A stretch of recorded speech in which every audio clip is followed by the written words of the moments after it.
Welcome to my Succession Valkyrie guide. Now that I've played Valkyrie for almost 2 years, I still thoroughly enjoy playing it.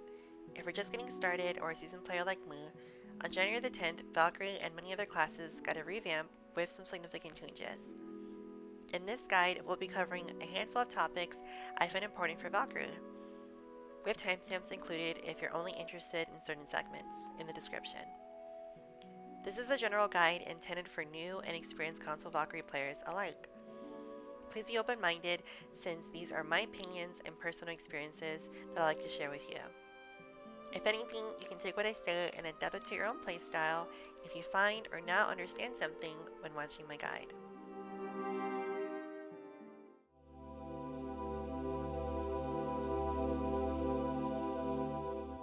Here are my stats. Ideally, you should increase your casting speed and movement speed to +5. Without those two stats, you're going to attack and move slowly. As a Valkyrie, I don't prioritize critical hits since we have skills like Sacrum in Awakening and Celestial Spear in Pre-Awakening. The cooldowns are short and they provide passes with 80% critical rate for 5 seconds. With drafts and add-ons, we can achieve 100% critical rate on all our skills fairly easily.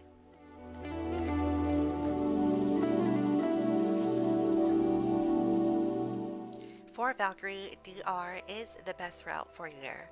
I have 2 different sets. The armors, main hand, and awakening weapons stay the same, but my offhand and my earrings change with my setups. With that being said, for my armors, I have a griffin for my helmet. For my armor, I have a Dimtrue. For my gloves, I have Begs, and for my boots, I have Ergons. For my weapons, my awakening is a Dandu, and my main hand is a Black Star. With my PvE setup, whenever farming an area, it's best to use Kudum if we can hit the recommended AP with it. I have distortions for my earrings, but Tungered earrings come at a more affordable price point. Additionally, I have a Tep Black Star for my main hand, mainly because I PvP more often in Awakening. Also, it's great for PvE because of the monster damage you receive over Zarka. For my rings, I have Eye of the Ruins, and my belt is a Voltara. Both have HP passives that can help increase your blockage. For my necklace, I have a Leighton, but you can also have an Ogre or a Pink Potion necklace because it offers the same stats as a set Leighton or an Ogre. Now here's my PvP setup. Neuver is always a better choice than Kudum for Valkyrie.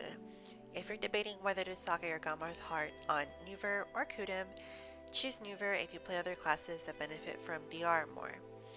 In NA, it's all about stacking UP and blowing things up. My preferred meta is EUs, where DP is valued more to achieve 400 DP. By running 2 pen Narc earrings instead of 2 distortions for my earrings, I can still kill efficiently with 288, 298 P, and 363 DP, while not being as squishy. Now for my crystals on my Valkyrie. On my main hand, I have 2 Elkars. On my offhand, I have 2 Corrupts for my Kudum, and I have 2 Rebellious on my Neuver. On my helmet, I have 2 Hanhums.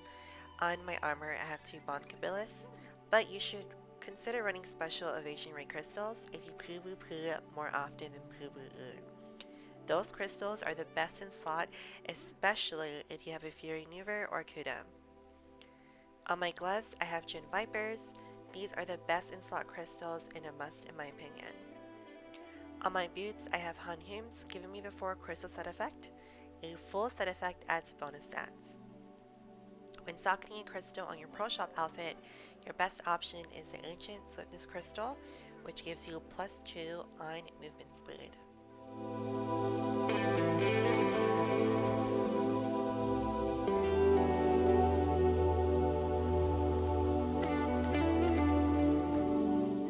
For skills, I'll be covering what you should get for PvE and PvP. For skill builds that are catered to how many skill points you may have, check out the Valkyrie Discard. I like / since it gets in the way sometimes, and since we're capped in FPS, it's not that reliable in combos. You can lock Charging Slash. You You can leave sideways cut at ranked 1 or max it out all the way. Max out Severing Light, including the Absolute version.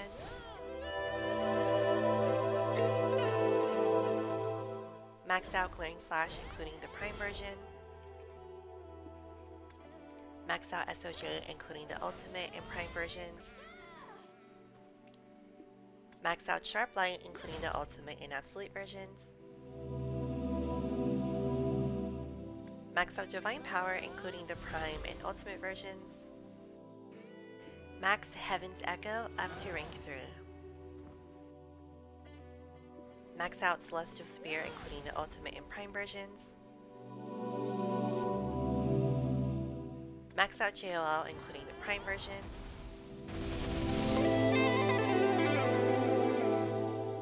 Max out Righteous Charge, including the Ultimate and Absolute versions. Max out Shining Dash, including the Prime version. Max out all your Succession Prime skills, which are Glory of Onsar, Purification, and Onsar. Max out Breath of Elion, including the Absolute version. You can lock Flurry of Kicks. Max out Flying Kick, including the Absolute version.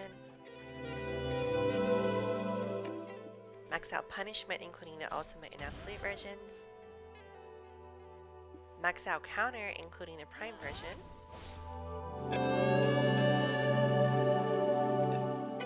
You can lock Shield Strike and don't learn Shield Counter and Shield Push. Max out Shield Throw, including the Flow and Prime versions. Max out Just Counter, including the Flow and Absolute versions.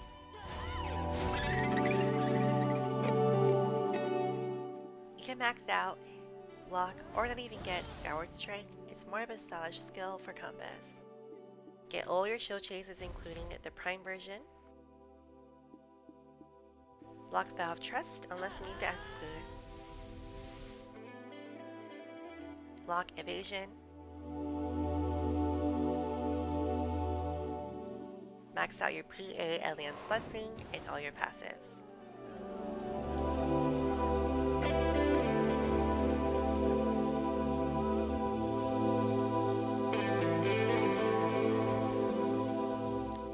For your level 56 Rabams, Celestial Smite is great for combo potential or another CC. It acts like Celestial Spear but with a higher cooldown. It has a bound, 30% movement speed debuff, and magical plus 15 debuff buff on hit for 10 seconds. Since it's only through hotbar, we can't do smooth transitions like Celestial Spear and combos. Celestial Cry is a great choice if you like the extra heal, magical debuff, movement speed, debuff, and accuracy buff for yourself and allies. It will not override the accuracy buff you get from Absolute Heaven's Echo, since it gives 15% accuracy, while Celestial Cry gives 12%. For your level 57 Rabams, Divine Slam was my favorite due to the reset combo potential, but they nerfed it, making it have a one-hit down smash chance. Even so, the cooldown is low, it has a frontal guard and a 6% accuracy buff for 10 seconds. It will not overwrite Absolute Heaven's Echo or Celestial Cry's accuracy buff if one of those are active. Divine Crescent gives a plus 10 debuff buff and special attacks. In other words, air, down, critical, and back attack plus 5% extra damage for 10 seconds for yourself and allies. Using this before you engage in a fight or use your 100% BSR is very helpful. Compared to Divine Slam, the SA is short and has a longer cooldown. For your level 58 Rabams, Divine Judgment of Light's damage is lackluster, unprotected, and more of a stylish skill to lose in a combo. Shining Judgment of Light is great for PvE since it pulls mobs towards you. Now onto my hotbar. My first skill is Just Counter. My second skill is Glory of Onsar. This is your E-buff. My third skill is Glaring Slash. My fourth skill is Divine Crescent. My fifth skill is Flurry of Kicks. My sixth skill is Elion's Blessing. My last skill is Celestial Cry. On my hotbar wheel, I have Shining Dash. The only one that is a personal preference is Glaring Slash. It can trigger the first hits of SOJ if I perform the input incorrectly for Glaring Slash. So I have it on my hotbar to avoid that. If it's not a problem, then you can replace it with another skill like Shining Dash or JOL.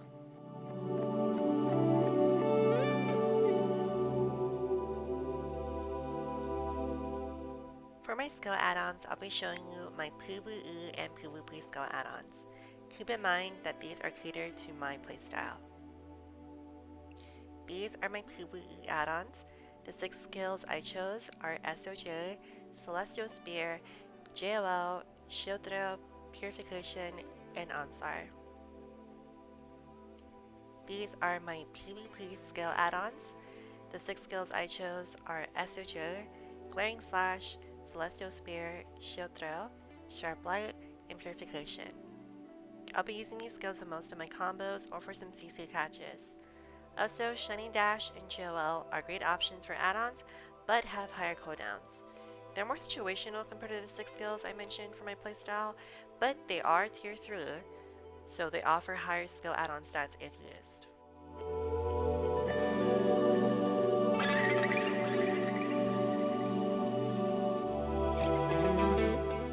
Now let's go over some tips and tricks for succession.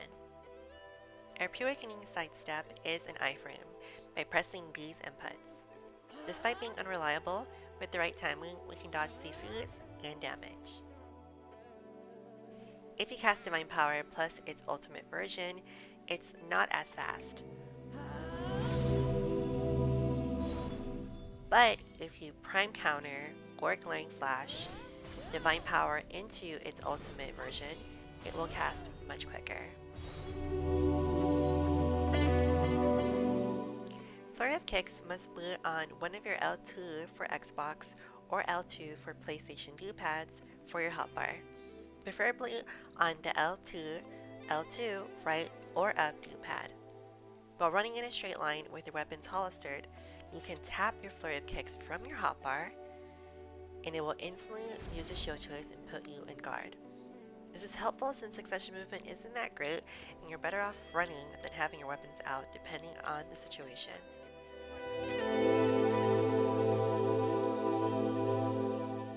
The cancels I use into Shield Throw are Sidestep Shield Throw and Celestial Spear Shield Throw.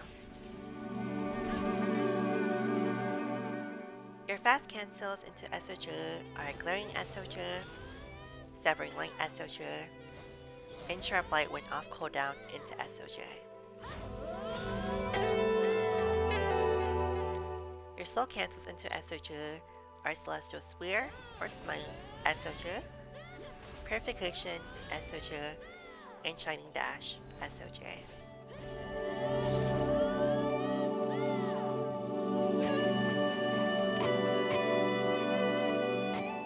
When done correctly, you can Celestial Smite and cancel into Purification to avoid the bounce CC from Celestial Smite, but get the critical rate buff. Ideally, you should do this cancel after landing your grab. Keep in mind that we can only use Celestial Smite off a hotbar. Most succession combos involving Celestial Smite transitions or cancels aren't that worth doing on console because of the delay it has. You can now cast JOL without Prime Counter by doing JOL's input.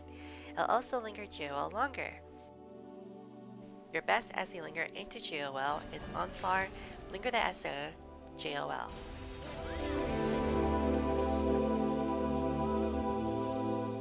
Your fast transitions into JOL are whenever SOJ cancels, JOL. Prime Counter JOL, and Shield Choice JOL.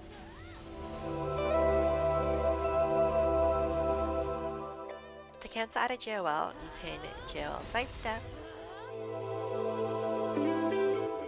JOL Shield Choice, and JOL Celestial Spear. The last cancel is a nice CC catch from Celestial Spear when timed right. An essay has been added to Shining Dash on its slashing animations. By pressing R blue for Xbox or R1 for PlayStation at any time you are charging, you can cancel into the slashing animation. You can also use Shiny Dash by pressing A for Xbox or X for PlayStation after doing your sidestep. There are a handful of skills that can transition into Glaring Slash, but Shield Chase, Righteous Charge, and Celestial Spear or Smite are the most notable. The hitbox in Glaring Slash is large and the cooldown is low. Due to this, I would highly recommend putting add-ons on this skill. You would normally have to be in guard or perform a certain prerequisite skill to proc Just Counter. For instance, Shield Chase Just Counter. If used from your hotbar, you can proc it instantly without or after any skill animation.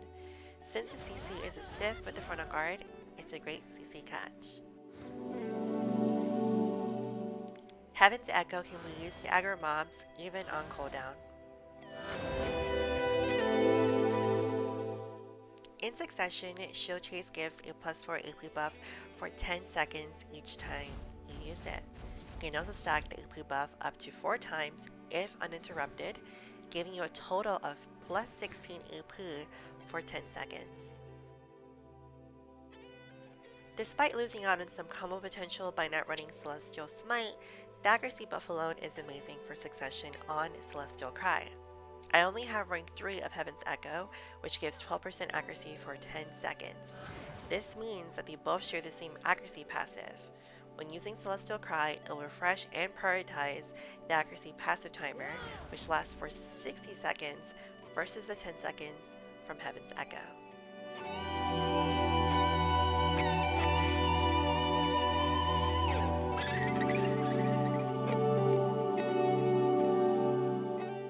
With reworks, there's no bread and butter Valkyrie PvE combo. Your combos should be tailored to your add-ons for efficiency and maximum damage. You can also change depending on what area you're farming. Your buffs are Divine Crescent, Glory of Onslaught, Heaven's Echo, Celestial Cry, Celestial Spear, and Shield Chase. Your debuff is Purification.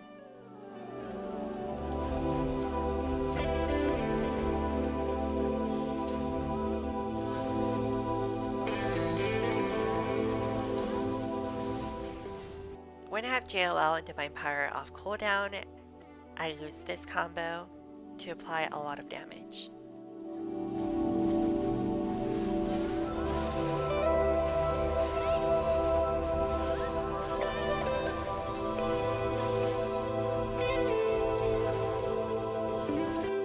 When JOL and Divine Power are on cooldown, then I use this combo.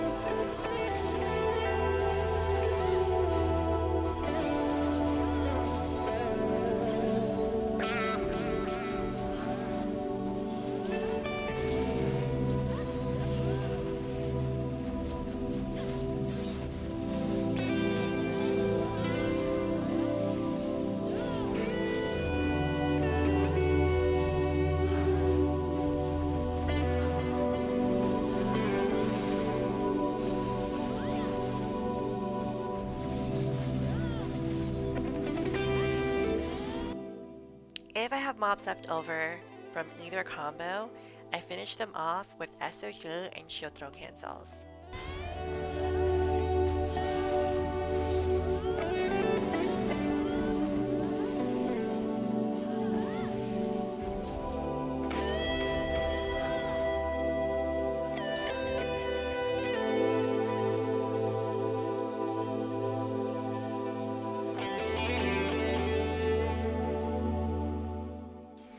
For PvP combos, I'll give you a combo for each CC engagement I use. Keep in mind that these are my personal favorites with my placed down add-ons. Feel free to use them or create your own combos that cater to your playstyle and add-ons.